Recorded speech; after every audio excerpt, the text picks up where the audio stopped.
It's often said that folklore has its roots in truth. England, a land steeped in myths and legends, is a perfect example of a country with a rich mythological history. Deeply rooted in the country's historical identity, the enduringly popular tales of George and the Dragon, Robin Hood and his merry men, and the Sword in the Stone will be familiar to anyone growing up on this green and pleasant island, and to many from beyond its shores. However, there are a number of myths and legends that aren't as widely known about in England, let alone the rest of the world. So today, here at Unexplained Mysteries, we'll be taking a look at these 3 lesser-known English myths and legends, and some of them are a little darker than the classic stories of our childhood.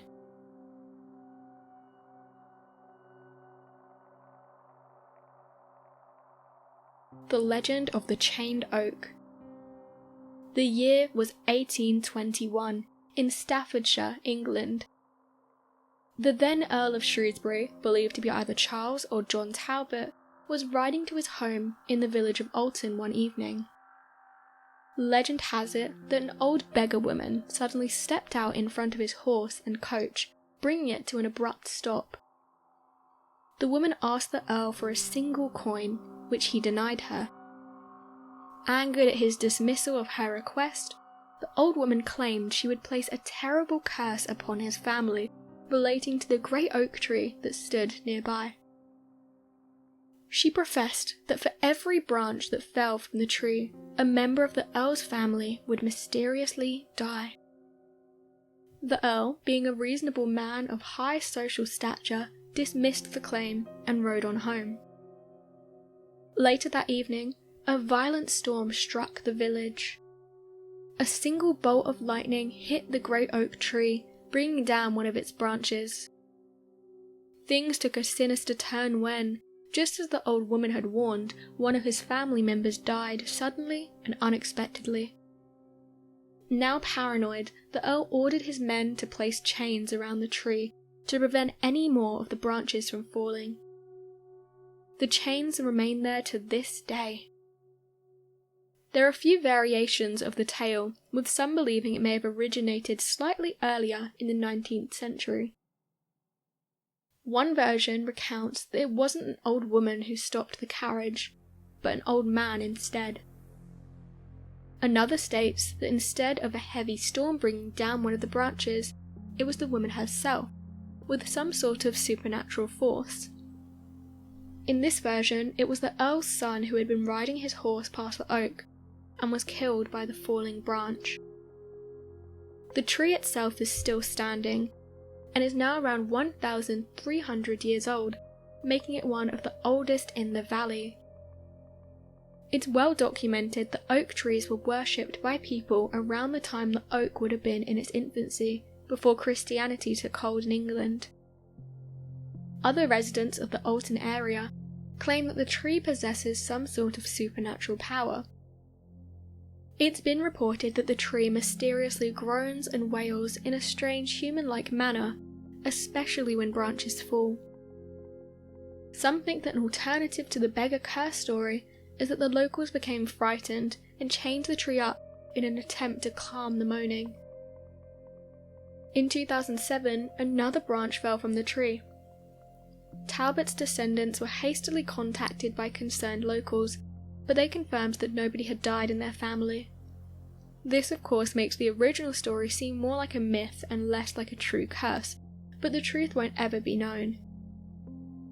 The legend is inspiration for the Alton Tower theme park ride Hex, which opened in 2000.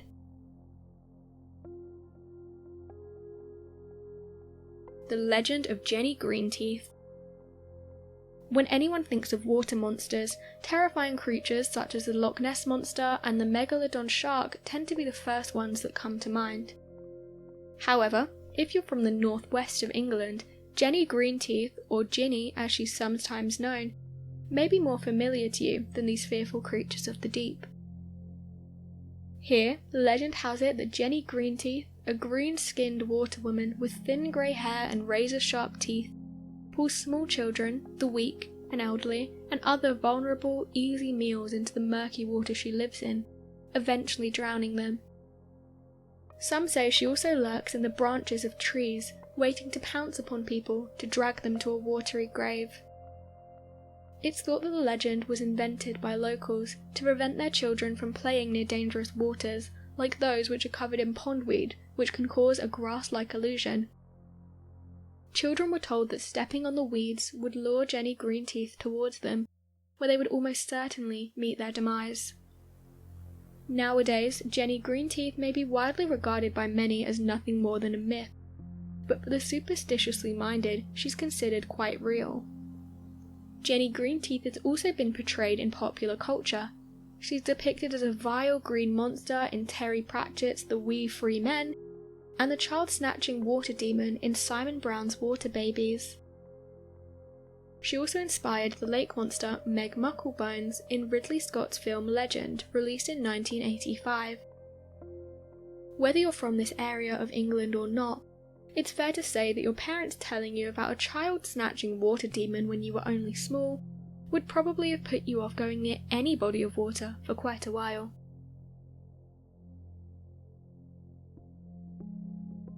The Woodwose. The legend of the Woodwose, meaning wild men, first appeared in medieval European literature and artwork. They're described as half-human, half-animal creatures, much like the centaur. Sometimes compared to Bigfoot, the Woodwose is regarded as being a little more personable and not as savage as its American counterpart. The origins of the myth are unclear, but there are two fairly strong theories as to how the legend of the Woodwose came about. Some people think that the Woodwose are men who wandered into the forest in medieval times and got lost, naturally adapting to their surroundings by growing more body hair to deal with the elements. Others think that Woodwose sightings in medieval times were simply sightings of Neanderthals, who were still living in Europe away from society. It became a custom in medieval times to attend masked balls dressed as wild men, sometimes with fatal consequences. One story, which originated in France in 1393, tells of how 4 noblemen in the court of King Charles VI burned to death when their loose costumes, worn to resemble wood savages, caught fire from a spark from a spectator's torch at the ball of the burning men. In England, the Woodwose legend is most commonly associated with the county of Suffolk. Mysteriously, many Suffolk churches have carvings of the Woodwose in their walls, leaving people curious as to why. It's thought that the carvings could be a commemoration to local protective spirits in the area, leading back to the 15th century. Apparently, these spirits are not entirely invisible either.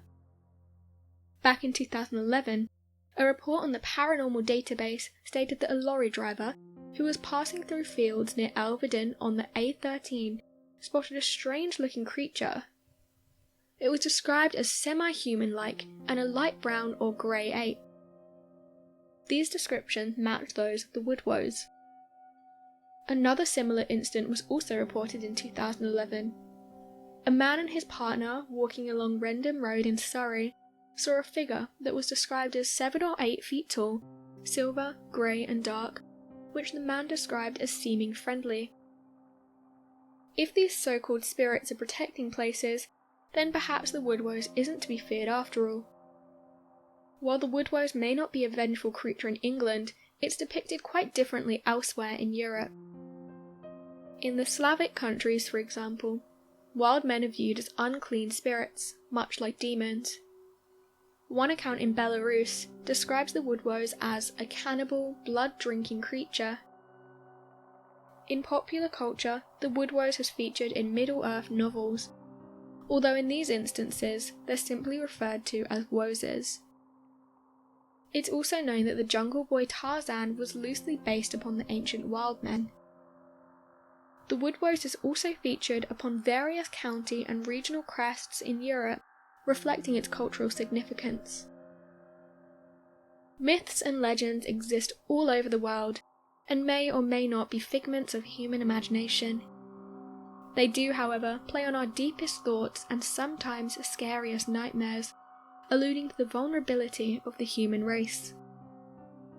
These stories have travelled through the centuries, surviving advances of the human brain that provide a logical reason for these claims. They also reflect the way in which our culture is deeply rooted in tradition, no matter how strange that tradition may seem to some. Whether these three myths simply exist due to superstition, lack of scientific reasoning, or the need for something to blame, one thing we can be certain of: the human mind is a powerful and intelligent organ, and our imaginations are more vivid than we know.